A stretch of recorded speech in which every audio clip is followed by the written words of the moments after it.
ಅನ್ಯೋನ್ಯವಾಗಿರ್ಬೇಕಾದ್ರೆ ಈ ಶುಕ್ರನೇ ಕಾರಣ. ಅದಕ್ಕೋಸ್ಕರ ಅದನ್ನ ಪೂರ್ವ ದಿಕ್ಕು ಹಾಕಿ ಪೂಜೆ ಮಾಡಿ ಪ್ರಾರ್ಥನೆ ಮಾಡ್ತಕ್ಕಂಥದ್ದು.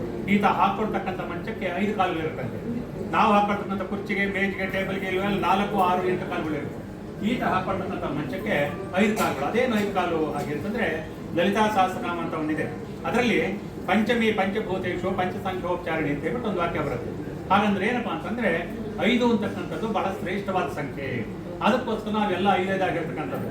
ಪಂಚಾಮೃತ ಅಭಿಷೇಕ ಮಾಡಿದ್ವಿ, ಪಂಚಕಾಲ ನೈವೇದ್ಯ ಮಾಡಿದ್ವಿ, ಆಮೇಲೆ ಈಗ ದೀಪಗಳು ಮೂಲೆಗಳು ಮಾಡಿದರೆ 5, ಇನ್ನು ಕಥೆಗಳು ಹೇಳ್ಬೇಕು ಅದು 5. ಇದೆಲ್ಲ 5 ಯಾಕೆ? 4, 3, 2 ಯಾಕೆ ಇರಬಾರ್ದು ಅಂತಂದ್ರೆ ನಮ್ಮ ದೇಹ ಪಂಚೇಂದ್ರಿಯಗಳಾಗಿರ್ತಕ್ಕಂಥದ್ದು.